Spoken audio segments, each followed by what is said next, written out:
কেমন আছো বন্ধুরা? আজকে আবার চলে এলাম আর একটা ড্র্যাগনের ব্রিক্স টেস্ট নিয়ে।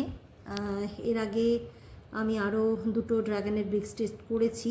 আজকে যেটা করব সেটা আমার বাগানের সব থেকে মানে একটা আলাদা ফল হয়েছে এবার, আলাদা জাতের। সেটা হলো, এটা আমার হোয়াইট কালার ভেতরে, বাইরেটা ইয়েলো। এটা হলো ইসরায়েল ইয়েলো। এই ভ্যারাইটিটা আমার একটাই হয়েছে, তাই এটার আজকে ব্রিক্স টেস্ট করতে চলে আসলাম।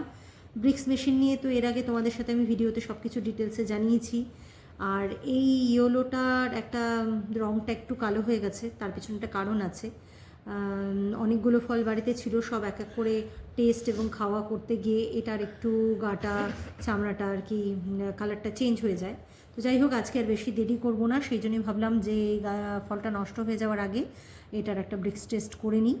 কারণ এটা খুব জানা জরুরি, কারণ এটা আমার কাছে এবার একটাই হয়েছে এবং ভবিষ্যতে এটা নিয়ে আমি আরও গাছ লাগাবো কিনা বা এই ভ্যারাইটিটা করবো কিনা সেটা জানার জন্যই আমার ব্রিক্স টেস্টটা খুব জরুরি। সেই জন্য আজকে চলে আসলাম এটার ব্রিক্স টেস্ট নিয়ে। তাই বেশি কথা আর বাড়াচ্ছি না। তোমরা ব্রিক্স মেশিনটা এর আগেও ভালো করে দেখেছো, তোমাদেরকে আবার দেখিয়ে দিই, ভালো করে দেখে নাও। এটা হলো ব্রিক্স মেশিন, এটা হচ্ছে ফলের মিষ্টতা টেস্ট করার মেশিন। তাহলে এই মেশিনের সাহায্যেই আমরা আজকে এই ইসরায়েলিওর ব্রিক্স টেস্ট করব। তাহলে প্রথম কাজ হচ্ছে, এর আগের দিন আমরা কাট করেছিলাম, তাহলে ফার্স্ট আমরা কাট করি। এটার একটা জিনিস বলে রাখি যে এই ড্রাগনটা কিন্তু ভেতরে হয় সাদা, বাইরেটা ইয়েলো, ভেতরটা সাদা। দেখতেই পাচ্ছ, খুব সুন্দর, বেশ ভালো। বাইরের চামড়াটা হয়তো কালো হয়ে গেছে ঠিকই, কিন্তু ভেতরটা কিন্তু একদম ভালো রয়েছে। আর এটা লেটে কাটার একটা বিশেষ কারণ রয়েছে। তোমরা জানো, আমি যখন ফলটা হারভেস্ট করি তখন প্রচণ্ড পরিমাণে বৃষ্টি চলছিল, আর বৃষ্টিতে কিন্তু ফলের টেস্ট কিছুটা হলেও কমে যায়। তাই সেক্ষেত্রে আমি সাধারণত এই ইসরায়েল ইয়েলো ভ্যারাইটির বা ভেতরের সাদা যেগুলো, সেগুলোর ক্ষেত্রে যার কাছ থেকে আমরা কিনি তাদের কাছ থেকে আমাদের জানা যে এগুলো কিছুদিন যদি ঘরে রেখে দেওয়া হয় পেরে, তাহলে কিন্তু এর মিষ্টতাটা বেড়ে যায়, অনেকটা আগের থেকে অনেকটা বাড়ে। তো সেই জন্যই আমি এটাকে কিছুদিন রেখে দিয়ে তারপরে হচ্ছে মানে চেষ্টা করলাম যে তারপরেই ব্রিক্স টেস্টটা করি। তাই আজকে আর কথা না বাড়িয়ে এই যে চলে এলাম। তোমাদেরকে এর আগের দিনও আমি দেখিয়েছিলাম আমরা কি করব ব্রিক্স টেস্টের জন্য।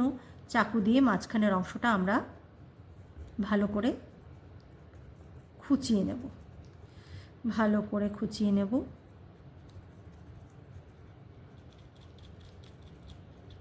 খুব ভালো করে, এই যে দেখো মাঝখানের অংশটা আমরা পাল্পটাকে, আমরা জুসটাকে আমরা বের করার চেষ্টা করছি, কারণ আমাদের কিন্তু পাল্পের দরকার নেই। বেসিক্যালি আমাদের যেটা দরকার সেটা হলো জুসটা।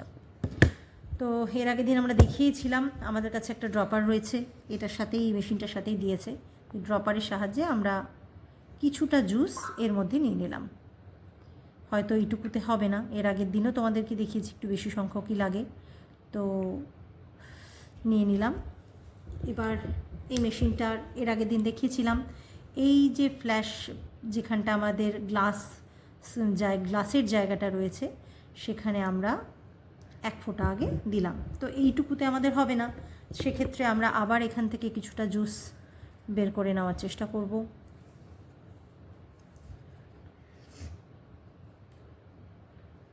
হয়ে গেছে। আবার ড্রপারের সাহায্যে আমরা